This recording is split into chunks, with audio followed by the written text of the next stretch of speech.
Happy Friday, Mavericks. Yes, I actually know what day of the week it is today. And the only reason I know is because it's Friday, and we have Trevor Gavin, who is the co-founder of CareGrove, which we're going to learn is really starting to revolutionize how we process payments, but also maybe even how we begin to interact with our family members and how we can work together to pay for long-term care services. So stay with us while we learn more from Trevor and CareGrove. And as always, I want to give a big thank you to our sponsors, Assured Partners, who is one of the leaders in long-term care insurance, helping navigate through the ever tricky roads, which right now is extremely important during COVID. Heartland Pharmacy, which is an amazing long-term care pharmacy, keeping our long-term care facilities and their residents up to date with all of their medications. And Fading Memories, which is a podcast hosted by Jennifer Fink, who talks about the challenges, the opportunities for those living with Alzheimer's. And finally, Routinify. Routinify is revolutionizing how we are able to connect and engage with our loved ones at home. So check out more of our sponsors and what they can do. And as always, our show this time is sponsored by Serenity Engage, which is an incredible application that enables families to be HIPAA compliant and communicate with facilities and their loved ones.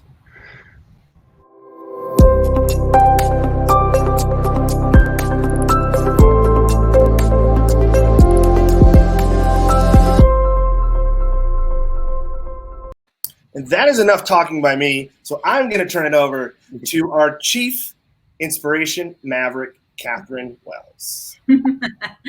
Thanks, Francis. I'm super inspired today. It's a gorgeous day here in Denver. We get to talk to Trevor Gavin from CareGrove and talk about some really cool things, which we love to talk about all the innovation and in senior care, and this is one of them.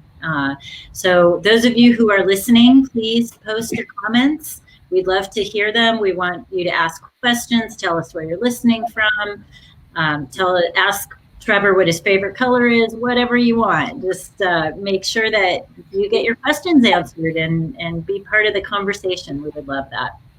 So Trevor, thank you for joining us. Where are you joining us from?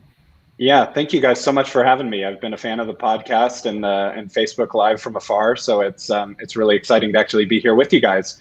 I am in Coeur d'Alene, Idaho, very top left corner of Idaho, just outside of Spokane, Washington, and it's finally nice here as well. So I was able to get out on a very socially distant walk.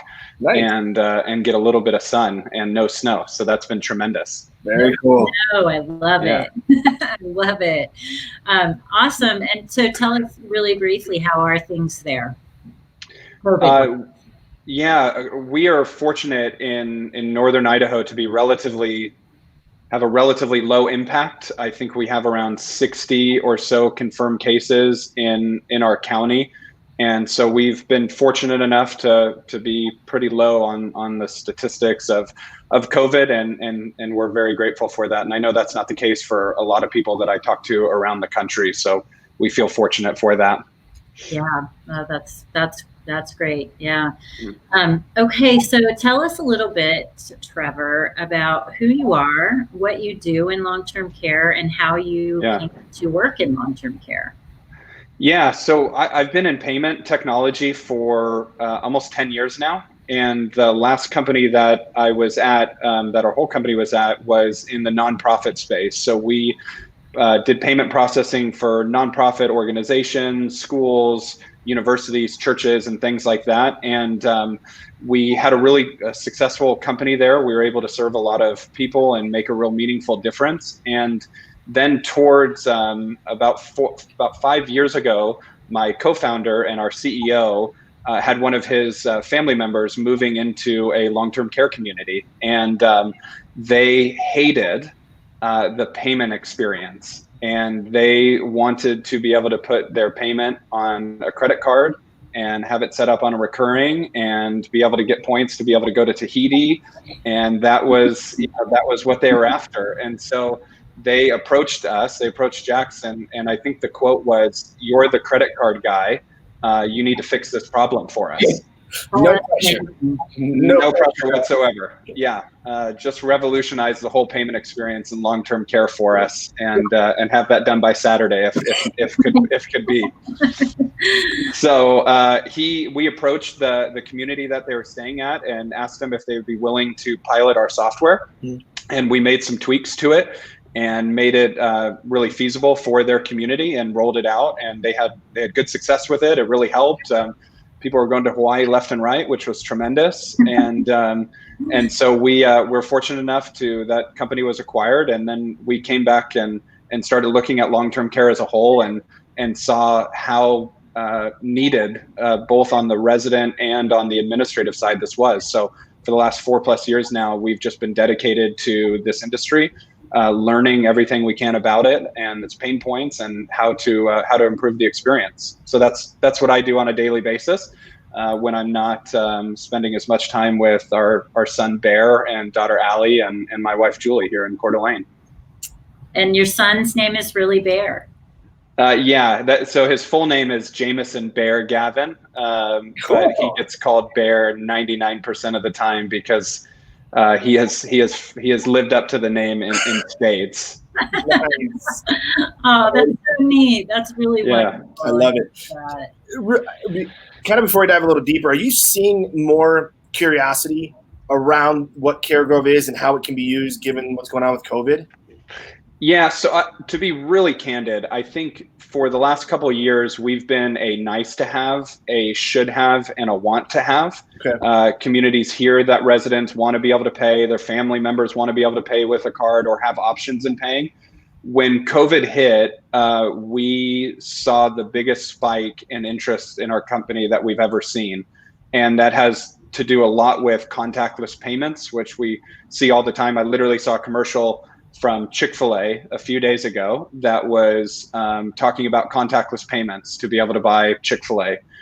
We've seen in China banknotes and South Korea literally being burned for fear of pathogens being on them and that contaminating other people.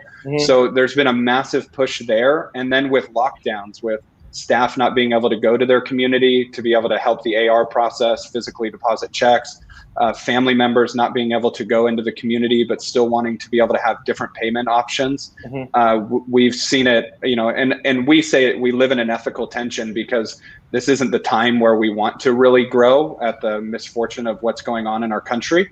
And yet at the same point, we have a solution that is helping. So we've transitioned in some ways to that nice to have, should have, to a critical must have in the last 60 days. And I appreciate what you said about not wanting to grow in this time, but what I hear about what you're doing though is you're helping bring long-term care almost to the mainstream.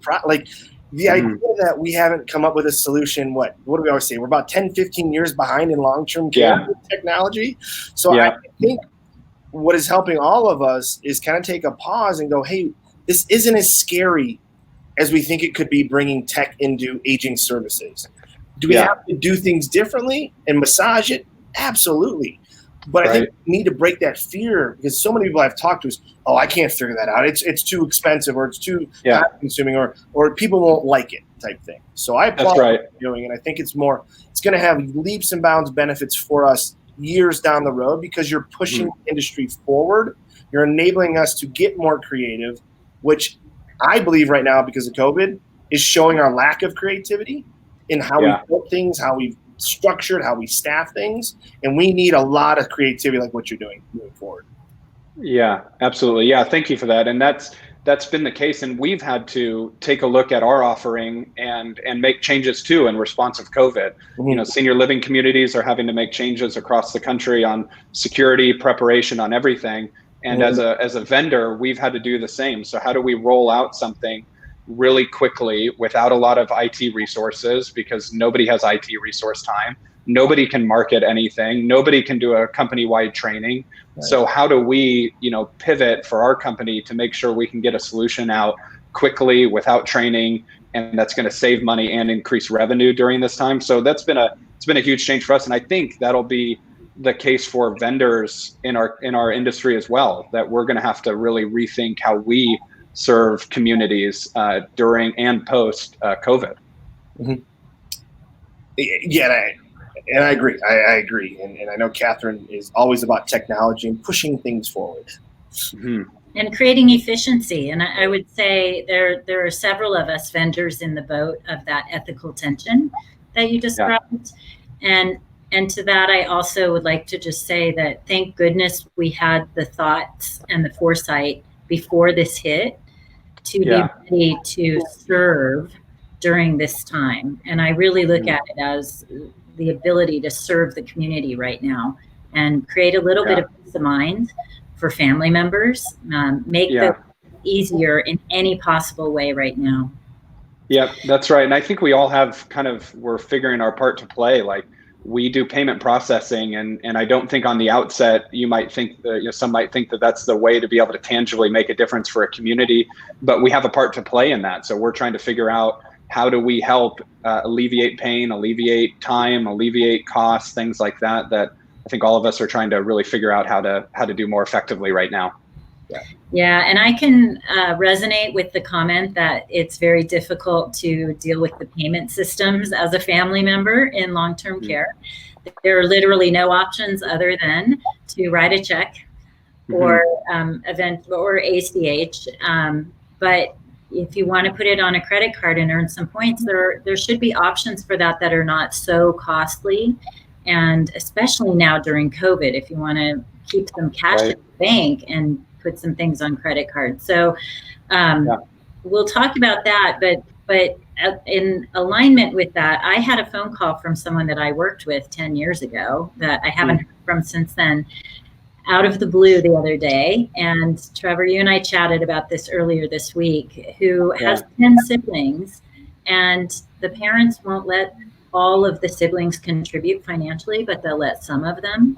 And of those some, not all of them can contribute the same dollar amount. How does CareGrove help with that? Yeah, that's a great question. And that's something we see right now around the country coming up more because, all of us to a certain degree have an economic hardship with everything that's going on. And so families are trying to figure out, how do we keep cash flow? How do we keep control? And also, how do we ensure that bills are being paid, and senior living being a critical to be able to keep payments going for both the operator and for the family. So with our software, we turned around a brand new product that we call CareGrove Now, and it can be up and running for a community within 24 hours. There's no cost to get it up and running, no rollout costs or anything like that. And it gives the ability for unlimited family members to be able, and payers to be able to contribute to a payment. So if one can pay 100, the other one can pay 1,000, or however it needs to be broken up. Our software allows that, so they can handle that. And then for the community, that streamlines that process and keeps funds coming in and being deposited, and streamlines that entire process. That sounds like it's a big efficiency win for the community, as well as for the family, to just be able to put it in and be done and know that they did the best that they could in their contribution, or, whatever. It just blows me away that there haven't been options like this. So I'm really excited to see it. And I think families will very, very much appreciate this. Trevor, is family, are they only, how can they pay it through that CareGrove? Is it credit card? Is it like e-check? What are the payment options for families? Yeah, great question. So they can pay with their credit card, and that's all major credit cards: Visa, Discover, MasterCard, American Express. They can pay with their debit card, or they can pay with their ACH. And and some of them are creative enough to put $1,000 on their credit card and $2,000 coming out from their bank. So they can split it up between different payment types if they want part of it to go on a credit card, part of it to come out from their bank. So there's options within the options. That's really cool. Can I ask, how does the facility see it? Does the facility have to worry about what they're using, or is it just, the facility knows I got a $4,000 payment from resident A? Yeah. How does it work for the facility? Yeah, great question. So we've put together a whole back end of administration capabilities and reports and things like that. So an administrator, say 10 people make a payment on a Monday. At the end of that day, the administrator will see all of those 10 payments come through. They know exactly how much money came in that day, and then that will be physically deposited into their account 2 days later. So that takes away all the deposit. If they need to do manual deposits, manual reconciliation, all of that is completely removed. It's just seamlessly comes in through the software. You can export a report if need be on any of that into your accounting software, and then it streamlines the whole process right into their bank account. It seems pretty efficient, given right now you have a lot of people in many facilities wearing different hats. They're trying to, it might have been part of the collection or the payment processing, but now they're helping do activities or this and that because we can't bring as many people into the residences anymore. So yeah, that's really, really cool. You hear a lot about this, about, AR, collecting, maybe going after bad debt. How does this help, with the efficiency of collecting and freeing up some of that, cash flow? Yeah, absolutely. So what we've seen in other industries, healthcare more broadly, and what we're starting to see in our industry is a bad debt reduction of about 10 to 15%. Wow. And that's conservative. Okay. And the couple reasons for that is if someone is on uses their credit card and sets it up on a recurring basis, they're far more likely to make the payment and for it to come in on time and for more of it. Like we were talking, like if it's not set up on recurring for me, you can pretty much forget about it. It's probably not getting paid for a while. And I agree with that too. I need that recurring payment option. I hate to say it. It just I'll check at the end of the month, but it just makes me feel better not having to worry about, I got to go online and make that payment. Yep, absolutely. And then so the second is options. Consumers want to be able to have options to be able to make their payments, whether again it's part on their part ACH, part credit card, part debit, part check, whatever the case may be. So when you give people options, they're far more likely to make their payment, to make the payment come in, see the payment come in on time, which for a community is reducing days, late fees, having to think about collections, all of that. So we've seen anywhere from a 10 to 15% reduction in bad debt for communities across the board. Wow, that's a big number. That's interesting. And sorry, go ahead. As the financial power of attorney for my parents, I know there were a couple times that we were moving things around on bank accounts. So I had to physically write checks. I couldn't just do the ACH. Okay. Or we were working through the Social Security issue, which power of attorney doesn't count for. So you have to go to the bank, or you have to go to Social Security and sign up for being a designated payee, which is a whole different process. And you have to do that. So in the meantime, there can be a time period when you're shuffling funds around and you don't want it on ACH. So it would be amazing to have other options for that. Yeah, that's a great point. And then for the community, most communities run on tight margins, tight overhead.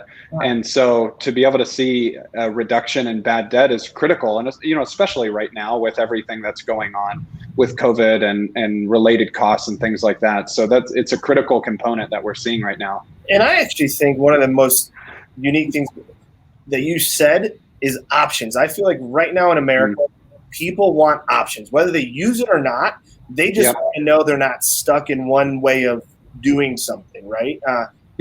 Look at now with even just being a lot of the stay-at-home orders. You've got Hulu and all those other streaming platforms that it's like, and Netflix, whatever, that you have options of what you're going to watch and how you're going to watch it. I feel that to me is really intriguing. Of even if you don't want to use it as a credit card, just knowing you have that option just might make people feel, okay, I get it now.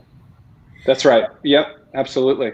Yeah, and we talked earlier about the payment process that's in place today. Most of the time, if you're going to do a credit card, they charge you the full credit card processing fee, which I understand, totally understand that. But I think you guys have some options for that too. We do, yeah. So because we're exclusively focused in senior living, there are no other industries that we serve. All of our software is tailored for this industry. We were actually really fortunate to be able to partner directly with Visa to create a senior living program. And so we interviewed residents and their family members And we asked, what are the barriers to for credit card acceptance to allow options? And number one barrier from every community is the credit card fee. For a community to try to absorb a 3 to 6% credit card fee, it's untenable. And most communities, if not all of them, also don't want to pass that on in a form of a rate increase across the board. And so what we did, we partnered with Visa to be able to create a handful of new rules around credit card acceptance. Oh, cool. And a couple of the rules, it was amazing to work on with them, and not very often do you get to say we worked with Visa on something. Right. Exactly. So that alone is kind of remarkable. Yeah. But what we were able to do is to get some of the rules changed around convenience fees. And so now the community has 3 options. Is number one, they can pay the fee if they want. And we see this in the case of move in and move out situations where they'll say, we'll absorb the fee for a move-in resident who wants to move in and put their credit card on file and have the payment come in right now. Or if there's someone behind for whatever reason, unfortunately they get behind on their payment, and they'll say, hey, the community will absorb the fee in that scenario to help the resident get back on track with payments and things like that, and not have a barrier there. The other is they can pass the entire fee to the cardholder.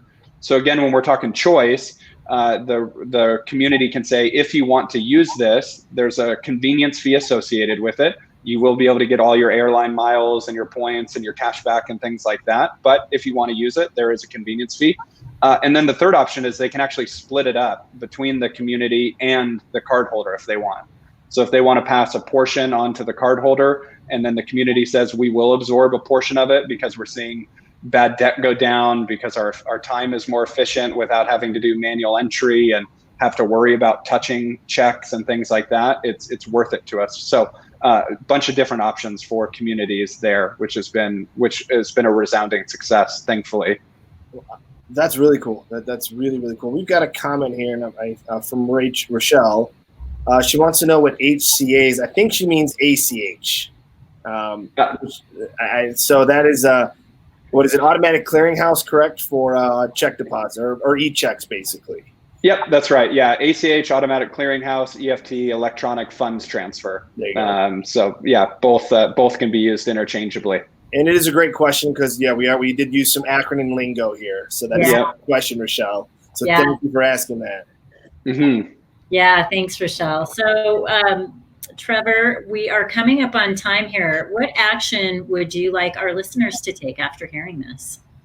Yeah, so with CareGrove now, we have taken away. We're trying to do our part in COVID-19 to help serve and make a meaningful difference. So CareGrove now, there's no cost to set up, there's no cost to roll out, there's no monthly fee. It's only the per transaction fee. And so we would love to be able to walk any community through a very quick demo. We know time is critically precious right now. So a quick demo, and then to be able to show how fast we can get it up and running for them so that they have options.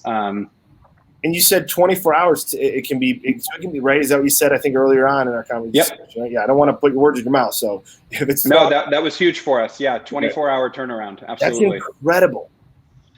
Yeah, it's fantastic. I hope that people are listening, and if not right now, I hope that they reach out to you, because I think this is really valuable for family members, and the bottom line benefit to the community sounds like it can be very, very compelling. And I'm all about efficiency. Sounds absolutely efficient. Yeah, absolutely. So we always ask, who in your life do you consider to be a Maverick? Yeah, so we work with Discovery Senior Living, and their main AR person, his name is Florent Nestor, and they approached us during COVID, and his goal was to get payments up and running for all of their communities as fast as possible. And so he led the charge. We got payments up and running. We got it out to communities, but he has been one of the operators who saw what was going on, willing to take the action and do everything necessary and get it up and running to be able to provide options for family. And so I love seeing operators, especially like him, who they get it, They know this isn't just a trivial thing or an add-on, but this is a necessity for their residents, and they're willing to put in the quick, hard turnaround work to get it done. And so he's just been absolutely tremendous in the industry. That's great. So he sounds like a trailblazer, a forward thinker, an innovator. That's awesome. Yeah. Really. Yeah, he is. So big shout out to Florent. That's good for you. Good for you. We need people like that. Tell us how you're creating hope for the way we age. Yeah, so I think for us, we as a company are changing the narrative from we're a vendor who wants to give a good deal or can make a transaction happen to we want to be a partner that it comes alongside of you to navigate through hardship. And so we've had calls that haven't led to sales, but they've led to meaningful conversations for communities who are overwhelmed personally with what's going on. And so for us, we see right now as the opportunity to use technology and our human relationships and being in this together to create hope that we can help a bit right now, and it's going to help in the future as well. And so even with something as small as a payment processing company, we can hope to be able to provide hope for residents and families and for the community through what we're doing. So, and I hope the same for all of our vendor relationships with communities, that we see a paradigm shift here and a big emphasis of we're partners in this together, serving seniors, which is at the end of the day, we're serving people first. That's why we got into this business. Yeah, I think. Well said. Yeah. Yeah, we echo that.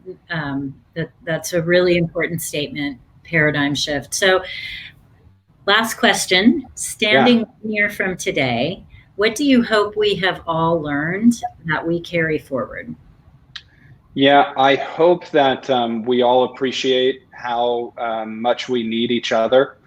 That I hope silos, I know you guys talk a lot about this, I hope silos will come down from this between communities, between tech companies, whatever the case may be. I think I hope we realize that we need each other for not just, the next pandemic or the next whatever, but to be able to improve the lives, especially for our industry, to improve the lives of our seniors, which is what we're after. So I hope next year that at a conference and calls and meetings that there is a new cohesiveness and kind of band of brothers type of thing that exists. And I think that would be tremendous for our industry. And I think seniors would be served all the more better if that was what we continue to go after. That's so well said. I love it. I love that. Thank you for sharing that. Yeah. We're really, really inspired by what you're doing. And thank you for coming on and sharing it with our audience. And for those of you who are listening, either now or on playback, here's how you can get a hold of Trevor on the screen here. Please definitely reach out if you have any interest. If you have questions for Trevor, feel free to reach out to him or post them in our Facebook account here, and we'll make sure that we get answers for you. Thanks for joining us today, Trevor. We appreciate it. Yeah, thank you guys. And thank you guys so much for what you're doing for our industry. Yeah, thanks, like I said, for really pushing the envelope on how we need to start moving, I'd say, long-term care and aging services into the 21st century when it comes to efficient practices and things like that. I really appreciate it, because that's what we talk about. Is it's time to push, to listen and try new things. And I think this is an awesome avenue and venture that you're on. So I truly applaud it and think it's fantastic. Yeah, and seeing it now. We're seeing it. We have more and more people who are doing this. So it's really wonderful to see. Yeah, absolutely. The way. Yeah. Thank you guys so much for all you're doing. I appreciate the time a ton. Absolutely. Have a great rest of your Friday. It is Friday.